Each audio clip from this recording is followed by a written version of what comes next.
미식은 인간의 원초적인 본능입니다.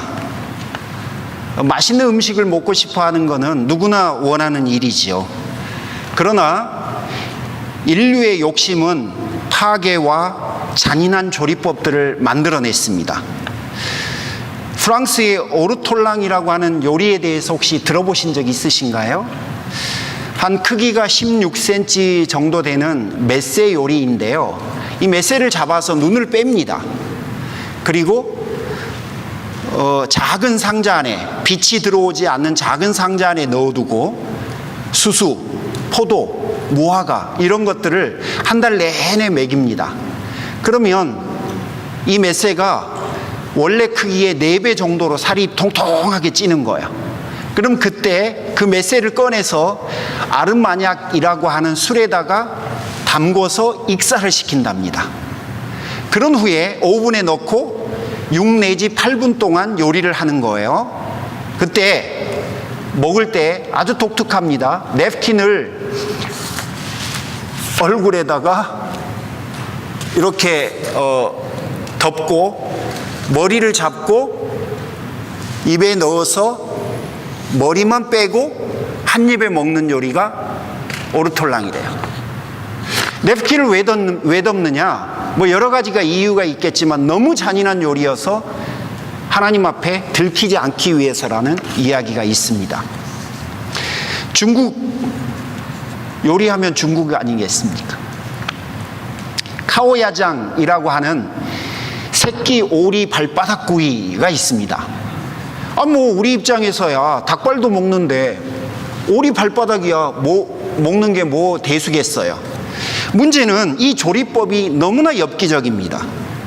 두툼한 철판 위에다가요 양념을 다 깔아놔요. 그 위에 살아있는 오리를 그 위에다 올리고 철망을 씌워서 도망가지 못하게 합니다. 그리고 밑에서는 불을 가열해요. 가열하기 시작하면 조금씩 뜨거워지겠죠. 그러면 오리가 파닥파닥거리기 시작할 거고 이리저리 뛰어다닐 겁니다. 그러다가 시간이 지나게 되면 오리의 발이 다 익는답니다. 그때 오리는 아직 살아있겠죠. 오리 발만 싹둑 자르고 요리로 내어놓는 거예요. 플로리다에 허리케인이 왔어요. 그리고 그 다음날 2004년 8월 18일자 뉴욕타임스에 실린 기사의 내용입니다. 올랜도에 있는 어느 주유소에 평소에는 2불 하던 얼음이 그날은 5배인 10불에 팔렸다. 에어컨이나 냉장고가 고장났기 때문이다. 가정용 소형 발전기는 평소에 250불 했는데 8배인 2000불에 팔렸다. 79세의 할머니는 나이든 남편과 장애가 있는 딸을 데리고 허리케인을 피해 모텔에 묵었다가 하루 반값으로 160불을 지불해야 했다. 이 평소의 요금은 40불이었다. 4배를 더 받은 거죠. 우리가 사는 이 시대, 여러분, 다른 사람들의 고통과 불행을 이용해서 이익을 챙기는 세상입니다. 탐욕은 우리가 살고 있는 자본주의를 지탱하는 동력이 되고 있고, 심지어 이 시대는 세상을 탐욕을 악으로 보기보다는 일종의 기회로 여기며 살아가고 있습니다. 하버드 대학의 마이클 샌들 교수가 쓴 정의라고 하는 책에 보면 이 주장을 동일하게 서포트해 줍니다. 여러분, 제가 주중에 보내드린 유튜브 영상 한번 보셨습니까? 거기를 보시다 보면 남편감을 찾고 있는 중국의 한 아가씨가 한 말이 제 귀에 항상 맴돕니다.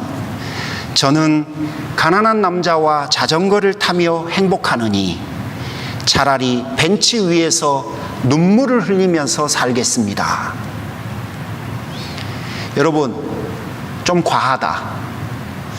이건 아니지. 나는 저 정도는 그래도 아닌데 등등, 여러분에게 아마 탐욕에 관한 다양한 생각들을 하시고 계실 거고, 또 제 이야기를 들으면서 다양한 생각들이 들으셨을 거예요. 우리 안에 너무나 보편적으로 깔려있는 이 탐욕, 여러분 어떻게 다스려야 할까요? 어떻게 취급해야 할까요? 오늘 여러분과 나누고 싶은 주제는 바로 그겁니다. 우리가 살아가고 있는 이 세상에 너무나 아닌 것처럼 당연하게 그렇게 자리 잡고 있는 그 탐욕이라고 하는 것, 그것에 대한 성경의 가르침이 무엇인지 여러분과 대화하고 싶습니다. 자, 그러면 먼저 탐욕을 성경에서는 무엇이라고 하는지 여러분에게 말씀드리고 싶어요. 오늘 본문에서 읽지는 않았지만 3절에 보면 누구든지 다른 교훈을 가르치며 우리 주 예수 그리스도의 건전한 말씀과 경건에 부합되는 교훈을 따르지 않으면 5절에 마음이 썩고 진리를 잃어서 경건을 이득의 수단으로 생각하는 사람 사이에 끊임없는 알력이 생깁니다 라고 되어 있습니다. 3절과 5절의 말씀을 한마디로 요약하면 하나님의 말씀과 또 경건의 훈련을 따르지 않는다면 우리 마음속에 탐심이 가득하게 된다, 이 이야기입니다. 마음이 썩고 진리를 잃어버리게 되고 심지어 믿음을 이득의 수단으로 활용하게 되고 자신의 탐심을 채우기 위한 도구로 신앙생활을 하게 된다는 거예요. 두렵습니다. 우리 너무 이런 경우를 많이 봤잖아요. 장사를 목적으로 큰 교회로 출석하는 분들도 봤고 장로가 되기 위해 교회에 오는 분들도 있습니다. 부인할 수가 없는 거죠. 사실 우리가 처음부터 이러지는 않았습니다. 교회를 그렇게 생각하지도 않았습니다. 처음에야 하나님 한 분으로 만족했죠. 그런데 무슨 이유에서인지 모르지만 하나님으로 인한 만족이 점점 줄어드는 거예요. 그러다 보니까 서서히 다른 것들을 찾아야만 했어요. 조금만 더 하다 보니까 내 안에 탐심으로 가득 차버린 거예요. 하나님은 찾아볼 길이 없어요. 하나님을 향한 만족은 이제 내 마음속을 지배하지 못하고 점점 더 다른 것들로만 내 마음과 내 중심을 채워만 가야 되는 거예요. 이게 바로 탐심이 우리의 모든 것을 가득 채워버린 거죠. 성도가 하나님으로부터 만족을 누려야 하는데 다른 것들로 만족을 누리게 된 상태, 이거를 성경은 우상숭배라고 합니다. 하나님으로 인해서 만족하지 못하고 끊임없이 다른 것들을 갈망하는 그 상태를 성경은 우상숭배라고 하거든요. 그러므로 탐욕은 결국 죄가 돼요. 이게 성경의 가르침입니다. 탐욕이 가지고 있는 수많은 특징들을 몇 가지 이야기하고 싶어요. 첫 번째는 남과 나누지 않으려고 하는 인색함이 있고요. 동시에 오직 자신만을 위해서 흥청망청 소비하는 탕진의 양면성을 가지고 있는 게 탐욕입니다. 여러분, 탐욕은요, 만족이 없어요. 속지 마세요. 요 정도면 됐을 거라고 생각하죠. 그걸 가지고 나면요, 그 다음 것을 또 원하는 게 우리의 마음입니다. 세 번째는 다른 사람들에게 점점 더 무관심해집니다. 여러분, 요즘 우리가 살고 있는 미국의 대통령이 그 파리 기후협정을 탈퇴한 것 때문에 전 세계 많은 사람들로부터 비난을 받고 있잖아요. 파리 기후협정을 탈퇴하는 동기가 뭐였냐면 미국의 산업을 보호하기 위해서요. 그러니까 그 일들을, 그 규제가 미국에 도입이 되게 되면요, 많은 산업들이 위축되는 거예요. 그러니까 미국 입장에서는 자국의 산업을 보호하고 또 거기에 종사하는 수많은 사람들의 생계를 보호한다는 명분으로 전 세계 기후협정을 반대했던 겁니다. 무슨 이야기죠? 남보다는 내가 더 중요한 거예요. 그게 탐심이 가지고 있는 특징인 거예요. 말씀드렸죠? 네 번째, 탐욕은 우상 숭배로 이르기까지 합니다. 그렇다면 우리가 오늘 관심 있는 거, 우리 모르는 분들 없으세요? 이 세상은 탐욕이 지배한다. 우리의 신앙에도 이미 탐욕이 영향을 미치고 있다. 이건 모르는 사람 아무도 없습니다. 그렇다면 여러분, 우리가 어떻게 그 탐욕을 이겨야 할까요? 질 수 없잖아요. 탐욕의 종과 탐욕의 노예가 될 수는 없지 않습니까? 그러면 어떻게 해야 그 탐욕을 우리가 이길 수 있을까요? 전도서 5장 10절. 돈 좋아하는 사람은 돈이 아무리 많아도 만족하지 못하고 부를 좋아하는 사람은 아무리 많이 벌어도 만족하지 못하니 돈을 많이 버는 것도 헛되다. 만족이 없으니까 탐심이 생기는 거잖아요. 그럼 만족하면 된다는 이야기 아닙니까? 뭘로 만족하면 되느냐? 오늘 첫 번째 본문이었던 5절과 6절에 보면 하나님으로 만족하면 된다 이렇게 되어 있어요. 하나님으로 만족하면 된다는 거예요. 그걸 자족이라고 이야기합니다. 자족이라고 하는 단어가 가지고 있는 의미는 뭐냐면요, 내 인생과 나의 소유를 감사와 기쁨으로 받는 것을 자족이라고 이야기합니다. 그러면 하나님의 자족이라고 하는 건 뭐냐면요, 하나님께서 내 인생에 주신 삶과 나에게 주신 소유를 만족하고 감사하면서 살면 그게 하나님의 자족인 거예요. 자, 탐심을 이기는 방법이 바로 자족하는 마음이라 이 말입니다. 자족하는 마음. 그분이 나에게 주신 소유와 그분이 나에게 주신 삶에 대해서 만족하고 감사하는 것, 이게 바로 탐심을 이기는 힘이 된다는 이겁니다. 성경에 보면 여러분 부자들이 되게 많아요. 누구 생각나세요? 최고 부자 솔로몬, 또 부자 아브라함, 욥, 되게 많잖아요. 다윗, 다들 부자예요. 좋겠어요. 저도 부럽습니다. 그런데 이들의 공통점이 부자라는 것 외에 여러분 다른 공통점이 있습니다. 그게 뭔지 아십니까? 하나님을 최우선으로 생각했다는 거예요. 여기서 여러분들이 꼭 기억하셔야 될 내용이 있습니다. 그들이 부자여서 하나님을 최우선으로 생각한 게 아니고요, 그들이 하나님을 최우선으로 생각하다 보니까 부자가 됐어요. 이 둘이 바뀌면 안 되는 거예요. 그들의 신앙의 특징은요, 부자가 되기 위해서 하나님을 최우선으로 생각하지 않았어요. 하나님을 최우선으로 살다 보니까 하나님이 그들에게 재물도 덤으로 주신 거예요. 따라서 그들의 인생을 볼 때 와우, 우리도 저렇게 살면 부자 되는구나 라고 생각하시면 안 됩니다. 그게 함정입니다. 탐심의 눈으로 믿음을 바라보는 거예요. 그게 아니라 믿음으로 사는 사람에게 하나님께서 부라고 하는 복을 주실 수도 있다는 것이 그들의 인생에 나온 교훈이겠죠. 여러분, 이 두 개의 눈은 삶의 모양을 완전히 바꿔줍니다. 오늘 본문 5절에 보시면 신앙도 탐심을 위해 사용될 수 있다는 지적을 여러분이 꼭 염두에 두셨으면 좋겠습니다. 릭 워렌 목사님이 요즘 성도들은 교회를 이용할 줄 알지 사랑할 줄은 모른다라는 이야기를 했어요. 미국 교회도 그런가 봐요. 미국 교회에도 이런 현상들이 있나 봐요. 여러분, 같은 맥락인 것 같아요. 성도는 하나님을 이용하지 않습니다. 결코 이용하기 위해서 신앙생활을 하는 사람들은 아닙니다. 부자가 되기 위해서, 내가 원하는 것을 얻기 위해서 신앙생활을 하는 사람들이 성도가 아닙니다. 성도는요, 하나님을 이용하는 사람이 아니라 하나님을 사랑하는 사람들입니다.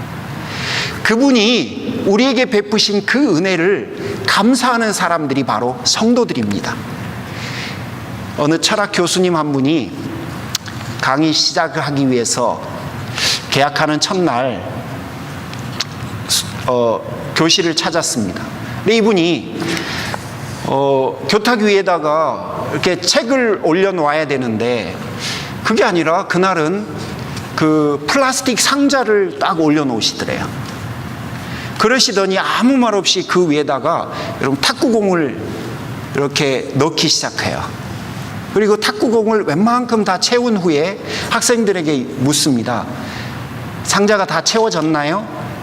학생들이 네라고 해요. 빙긋이 웃으시면서 아주 작은 자갈들을 또 그 위에다가 그 안에다가 하나하나 넣었더래요. 그러고 나서 다 채워졌나요? 네. 또 모래를 가지고 오시더니 그 모래를 그 위에다가 붓는 거예요. 다 채워졌나요? 네. 이제 다 채워진 것 같아요. 그러다가 당신이 드시려고 가져왔던 물 있죠? 물. 그거를 그 위에다 쭉 붓습니다. 다 채워졌습니까? 예. 이제 다 채워진 것 같네요. 여러분, 이 플라스틱 상자는 여러분의 인생입니다. 그리고 탁구공은 여러분 인생에서 가장 중요한 것들이 있지요. 가족, 건강, 친구, 이런 겁니다. 작은 자갈은 여러분 일, 그리고 여러분 취미와 같은 것들이고, 그 다음에 모래알은 인생을 살아가면서 꼭 필요한 자질구레한 것들을 다 의미합니다. 여러분, 만약에 반대로 탁구공을 먼저 넣지 않고 모래를 먼저 이 상자를 채운다면 여러분, 탁구공이나 자갈들을 채울 수 있을까요? 가장 중요한 거, 그걸 먼저 여러분 인생에 채우십시오 라고 조언을 하는 거예요. 여러분 인생의 탁구공은 뭡니까? 아니, 지금 우리가 전개해오고 있는 두 가지 주제 있죠. 부, 그리고 하나님. 둘 중에 여러분은 무엇이 여러분에게 탁구공입니까? 무엇이 가장 우선순위를 가지고 있는 탁구공입니까? 성경은 부가 아니라 하나님을 사랑하는 것이 인생의 탁구공이라고 우리에게 이야기합니다. 사랑하는 성도 여러분, 우리는 하나님을 이용하는 사람들이 아닙니다. 하나님을 사랑하는 사람들입니다. 그분과의 관계는 내가 원하는 것을 얻기 위한 수단이 아니라요, 그분과의 관계는 내가 충분히 누리고 감사하기 위해서 우리에게 주어진 겁니다. 여러분, 탐욕을 이기는 첫 번째 길은요, 부를 의지하는 것이 아니라 하나님을 의지하는 겁니다. 여러분이 하나님 앞에, 하나님의 그 사랑의 관계 앞에, 그분이 나에게 베푸신 그 은혜 안에, 그 귀한 초청 안으로 들어가서 그분과의 아름다운 사랑의 관계를 누리는 게 바로 탐욕을 이기는 첫 번째 방법이 될 수 있습니다. 시편 119편 36절에 내 마음이 주님의 증거에만 몰두하게 하시고 내 마음이 탐욕으로 치닫지 않게 해주십시오 라고 고백하여, 디모데전서 6장 6절에 자족하는 마음으로 탐욕을 이길 수 있다고 했지요. 빌립보서 4장 11절에 어떠한 형편에든지 내가 자족하기를 배웠다라고 바울이 고백합니다. 여러분, 지금부터는 제가 조금은 더 교과서적이 아니고 정직하게 좀 접근을 하도록 하겠습니다. 저도 돈이 필요합니다. 제가 생각하기에 돈이라고 하는 게 인생에서 한 두 번째쯤 중요한 것 같아요. 저 돈 없으면 못 살아요. 돈 없으면 아들, 딸 대학도 못 보내고요. 돈 없으면요, 저 부모님께 효도도 못 해요. 맨날 마음만 있으면 됩니까? 돈이 없으면요, 부모님들 병원도 못 보내드려요. 그래서 저에게는요, 돈이 필요합니다. 죄입니까? 아니지요? 성경도요, 돈이 죄라고 말한 적은 한 번도 없습니다. 돈을 터부시하라고 말한 적도 없습니다. 여러분, 이 시대는 돈 없이는 살 수 없어요. 다만 돈을 사랑하는 것, 아까 말한 하나님보다 돈이라고 하는 것을 더 의지하는 것, 우리가 지금 사용하고 있는 용어로는 탐욕이 죄라는 거예요. 탐욕이 자족하지 않고 하나님이 우리에게 주신 그 삶과 그 소유에 대해서 만족하지 못하고 감사하지 않는 것을 우리가 지금 언급하고 있는 거예요. 이해 가세요? 그러므로 보편적이고 성경에서 말씀하고 계시는 그 축복, 또 신앙인으로서 그 기도할 수 있는 그 특권, 그거를 여러분 지금 우리가 이야기하고 있는 게 아닙니다. 자, 그 선을 완벽하게 뛰어넘어서 내 안에 하나님으로 채우지 않고 자꾸 다른 것들로 만족하려고 해서 결국은 내 안에 하나님이 아닌 다른 것들로만 가득 차 있는 상태를 우리는 지금 언급하고 있는 거예요. 그런 의미에서 제가 여러분에게 돈이 아니라 하나님을 의지하는 마음으로 우리가 탐욕을 이겨야 된다라고 말씀을 드린 거였고, 자, 그런데 그럼에도 불구하고 제가 제 삶을 비추어서 한 발짝 더 나가보고 싶어요. 그럼에도 불구하고 수많은 인생의 짐들이 있잖아요. 여러분 지금 사시면서 버거운 수많은 인생의 짐들이 있지 않습니까? 나로서는 해결하기 어려운, 해결되었으면 너무너무 좋겠는데 잘 안 되는 그 버거운 짐들, 때로는 내 자신을 무능력한 사람처럼 느껴지게 만드는 그 버거운 짐들, 여러분 그런 거 있잖아요. 저에게도 그런 것들이 참 많거든요.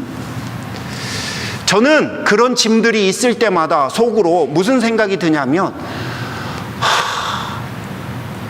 이 짐들 벗고 싶다. 다 그냥 해결됐으면 좋겠다. 여러분 저는 그런 생각이 듭니다. 여러분 안 되십니까? 여러분 그냥 그 짐들하고 함께 평생 살래요, 그런 생각만 있으신가요? 아니면 저처럼 벗고 싶다, 나한테 벗으라고 하는 거 말고 누가 좀 이거 좀 말끔히 깔끔하게 좀 해결해 줬으면 좋겠다, 그래서 인생을 살, 세상을 살 힘이 다시금 내 안에서 좀 다시 철철 넘쳤으면 좋겠다. 여러분 그런 생각 안 드십니까? 저만 드는 건 아니지요. 여러분 제가요 요즘 마음이 좀 괴롭습니다. 자꾸 저희 딸아이는 할머니 할아버지 보고 싶다고 할머니 할아버지 오시게 하면 안 되네요. 저희 딸 입장에서야 단순하죠. 할머니 할아버지 보고 싶으니까 그러겠죠. 그런데요, 머리가 큰 저는 할머니 할아버지 오시게 하려면 여러분 수많은 것들이 해결돼야 되잖아요. 비행기표도 보내야지, 가실 때 여러 가지 싸서 보내드려야지. 그래야 동네 사람들한테 마을회관에 가서 쫙 풀어놓고 이거 우리 며느리가, 이거 우리 아들이 이럴 수 있잖아요. 한국은 아직도 체면 문화예요. 그리고 어디서 주무시냐고. 에? 제가 호텔 잡아야 될까요? 아니면 최경욱 권사님에게 한 달만 렌트 해달라고 해야 되나요? 여러분 저에게도 이슈가 많아요. 한 방에 해결됐으면 좋겠어요. 그래서 세상을 살 진짜 멋진 웃음, 저에게 하나하나씩 문제가 해결되고 딱 그런 일들이 있었으면 좋겠어요. 여러분도 그러시죠? 지금 있는 텍스 문제 빨리 해결됐으면 좋겠죠. 지금 있는 비즈니스 이슈 여러분 해결됐으면 좋겠고요. 애들 앞길 진로, 시집 장가 가는 문제들, 취직되는 이야기들, 여러분 안에 있는 건강의 이슈들 등등 수많은 것들에 여러분 내 안에 있는 힘으로 말고 그냥 하나님으로부터 오는 어떤 힘으로 그런 거 다 해결됐으면 좋지 않겠어요? 내가 그 모든 부담을 안고 하나하나 내 스스로가 해결돼야 되는 그런 부담감, 그런 거 말고 그냥 그냥 좀 됐으면 좋겠어요. 전 솔직히 그래요. 그냥 좀 됐으면 좋겠어요. 목사인 제가 좀 잘해서 교회가 좋아지는 거 말고 그냥 좀 잘 됐으면 좋겠어요. 그냥. 애들도 그냥 좀 취직했으면 좋겠고요. 그냥 좀 좋은 배우자들 데려왔으면 좋겠고요. 그냥 좀 좋은 학교도 갔으면 좋겠어요.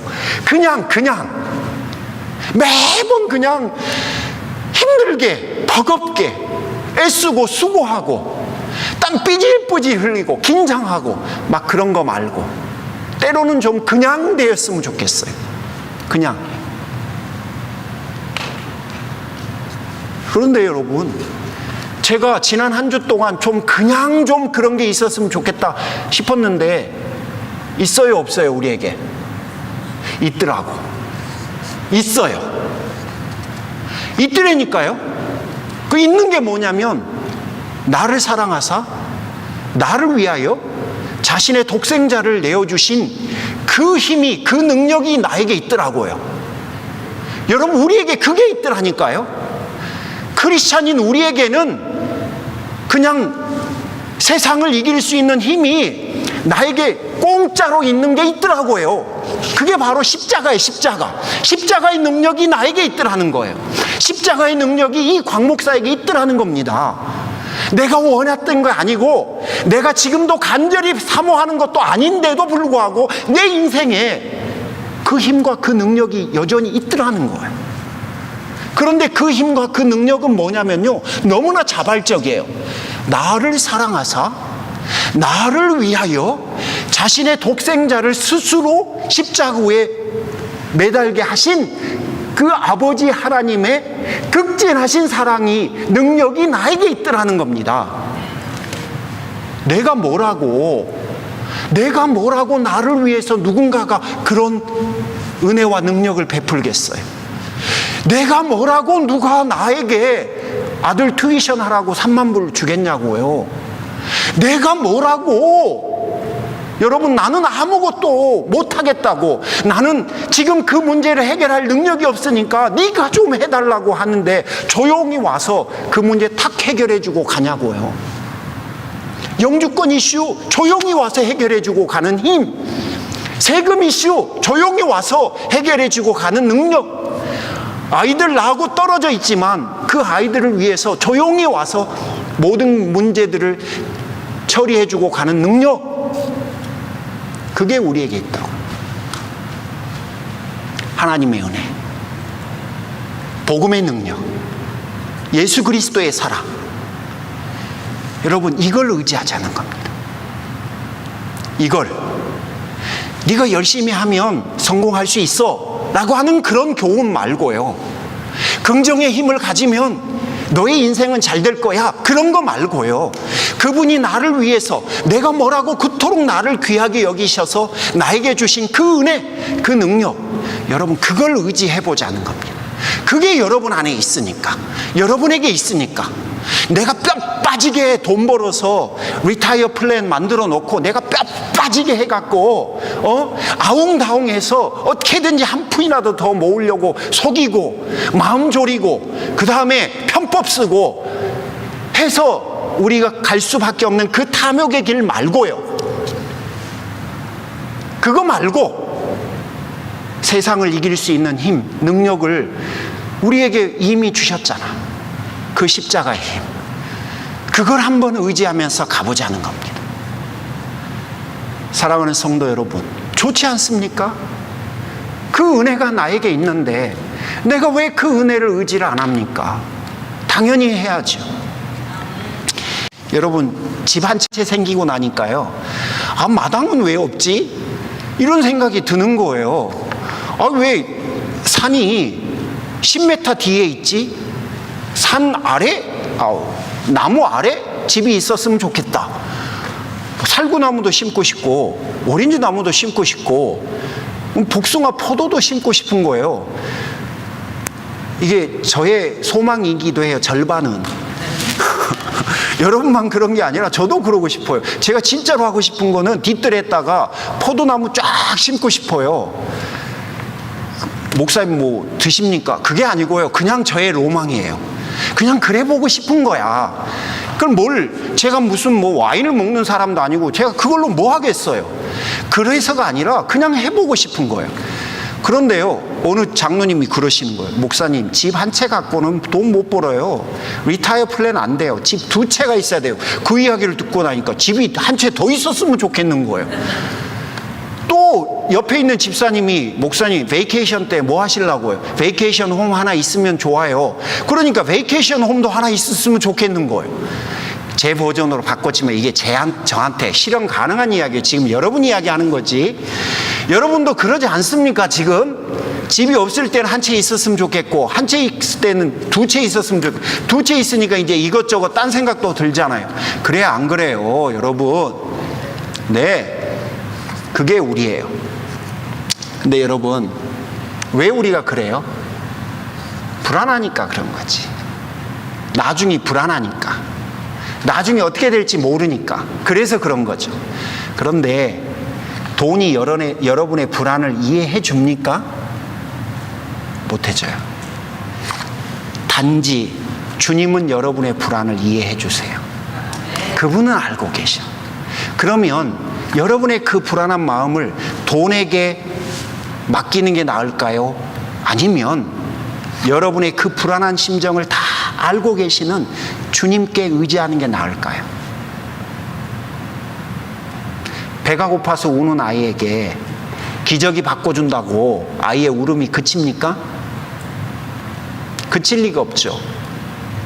여러분의 그 불안이 돈에 의해서 해소될 가능성이 없어요. 그러니까 가지면 가질수록 더 가져야 되는 거예요. 집 한 채로 만족이 안 되고 2채가 돼야 되고, 2채로 안 되고 베이케이션 홈도 있어야 되는 거예요. 하와이 좋다는 이야기 들으니까 거기다 콘도도 회원권을 하나 갖고 있어야죠. 1년에 한 2달 정도는 놀 수 있도록. 고순욱 집사님이 또 저기 캔쿤 다녀오시더니 거기 좋대. 그러고 거기도 한 2달 콘도 이용권을 좀 가지고 있어야 될 것 같아요. 또 곽 목사의 로망이 여러분 뭔지 아세요? 알래스카 크루즈거든. 저 언젠가는 갈 거예요. 여러분, 언젠가는 갈 건데 알래스카가 좋다니까 알래스카에 또 캐빈 하나 있으면 좋겠다 싶은 거예요. 결국 그렇게 돼요. 못 채웁니다. 여러분, 하나님을 가까이 해야만 여러분의 그 부담이 해결될 수가 있습니다.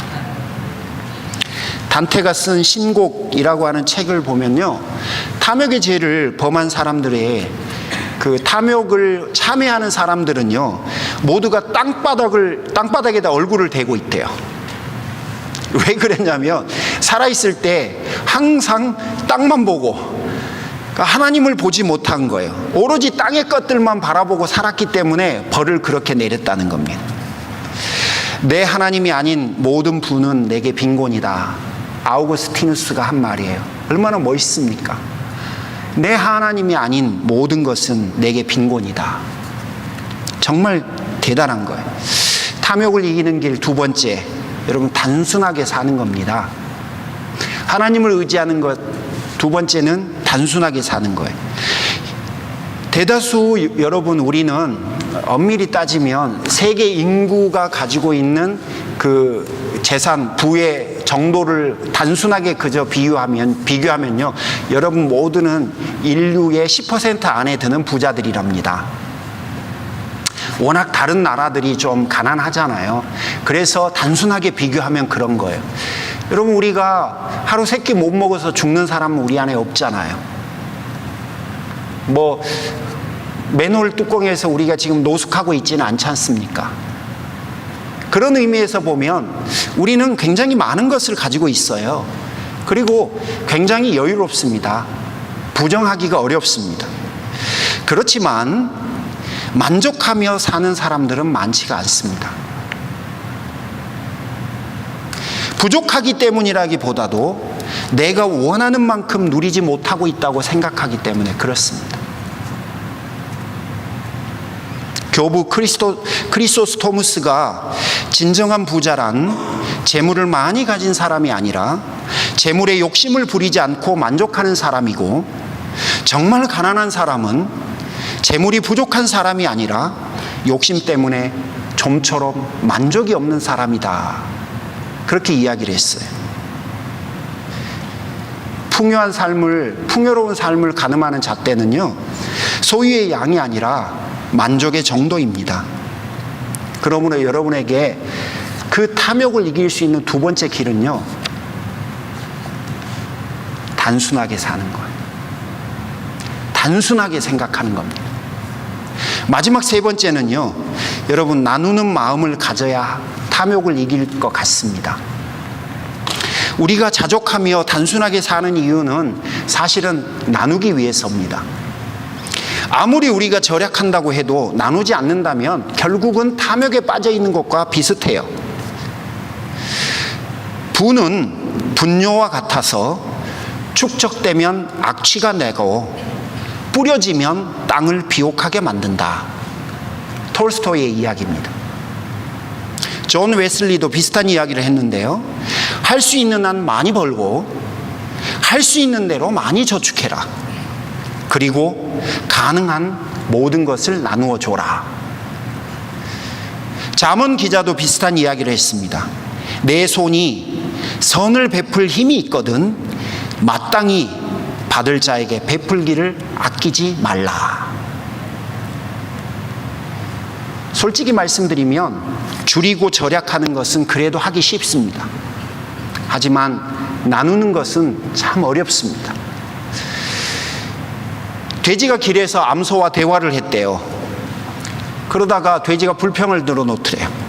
나는 죽어서 사람들에게 햄, 베이컨, 그 다음에 우리 한국 사람들은 족발까지, 저희 집 저녁 메뉴가 족발입니다. 어젯밤에 저희 네 가족이 공기놀이 했거든요. 1등한 사람은 면제, 2등한 사람은 드링크 사고, 3등한 사람은 그 족발집에 있는 그 빈대떡, 네 번째가 족발 중짜 사기로 했습니다. 제가 3시 반에 픽업하겠다고 족발집 사장님에게 카톡을 아침에 보내놨습니다. 여러분, 돼지는 족발까지도 줘요. 머리는 머릿고기로. 세상에 이렇게 모든 걸 다 주는 동물이 있을까요? 그런데 왜 사람들은 나에 대해서 비난을 하느냐는 거예요. 그때 지나가던 암소가 이렇게 답합니다. 너는 죽어서 주잖아. 나는 살아서 우유를 나눠주고. 여러분 이해 가십니까? 나눈다는 거는 그렇게 힘이 드는 거예요.